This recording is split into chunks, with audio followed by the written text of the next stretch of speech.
Hey, it's yolandashoshana with the weekly oracle card reading of the week. How you doing? I hope last week was awesome. Now it's over, and now we have a new week about to begin. So let's see what we got cooking for this week. This week I am using the Vampyre Tarot, which is actually one of my favorite decks. And what I love about it is the vampires, they get a bum rap. They're actually not as bad as they tend to seem. But what's great about this deck is it takes your dark energy, which is that negativity and the self-doubt, and it helps us bring it into the light.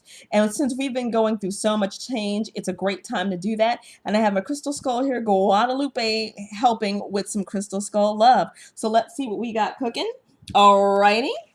Not asking a particular question. I'm just saying what we need to know. At the beginning of the week, we have strength. Love that that's how we're starting off. So, strength.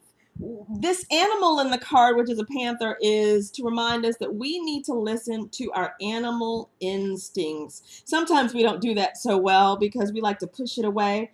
But this is to remind us that our animal instinct should not be something that we're pushing against, but it's something we should be surrendering to. So this is about your own self-power and acknowledging it and embracing it as much as possible. You might find that you're in a difficult situation or you're in a situation that you were not expecting, but it's here to remind you to stay strong and listen to self. Keywords, listen to self. Not listen to everybody else, but listen to self. Got it? Okay, let's see what we have for Tuesday and Wednesday. I love that we started off with strength. We all need a little bit more of that. Seven of Scepters. Okay, so these cards go very well together.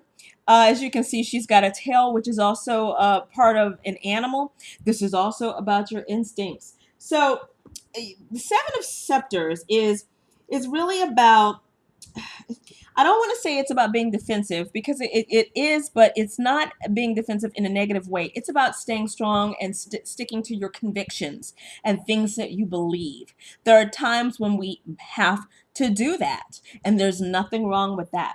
So if you know that something is the best for you, it's time for you to really take that to heart and do what you need to do to propel you to the next place. At times, we don't listen to ourselves because we're so busy asking other people what they think and asking their opinions. But this is really about your instincts and you staying firm and not allowing others to move you into a different situation and moving your energy. But it's about you staying true to you. There are times, and that time is now, that you really need to do it. You know, we've been going through so much change and so many shifts. You do know what's the best for you. And if you feel a little confused about what that may be, ask yourself some really deep questions because the answers are already there.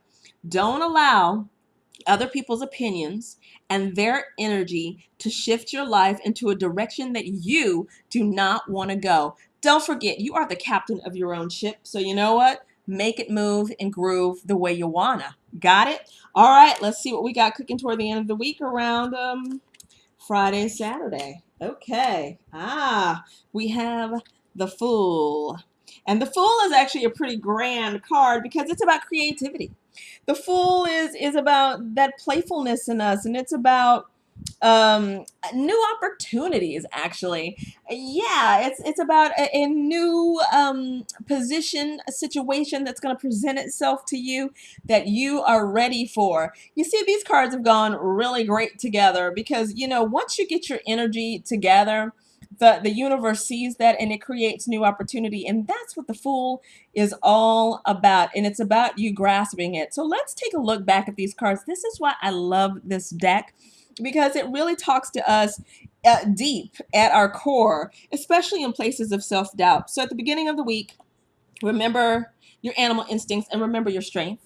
That's something that at times we have to remind ourselves of, and we have to check it and recheck it and get it back together. It's kind of like rebooting our self-power and rebooting our self-love. And you know what? It's a great time to do it. We're getting closer to the fall, which is great for change. So remember your strength. And then we have the Seven of Scepters. You're going to stay firm on whatever that is. Once you've regained your power back again, you're going to stay firm to your convictions and the things that you want to happen in your life and in your world. You're not going to allow other people to talk you into doing shit that you don't want to do that's not in your best interest. It's time for you to do things in your best interest, because when that happens, the fool shows up with that energy and it says, here's a new opportunity for you, because now you're ready. Because, you know, the universe will grant you those opportunities and will grant you those things when you're ready.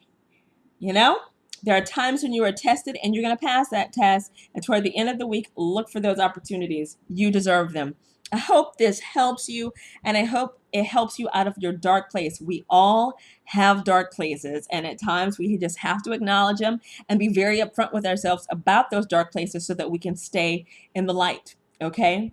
You keep your head up and your heart open. It will change your life. It'll lead you to a magical life. I am yolandashoshana. Write me if you want a reading with this deck or some of my other decks, or if you want a clairvoyant reading, yolandashoshana@gmail.com. Last but not least, you know what it is. I absolutely and positively love you. Namaste.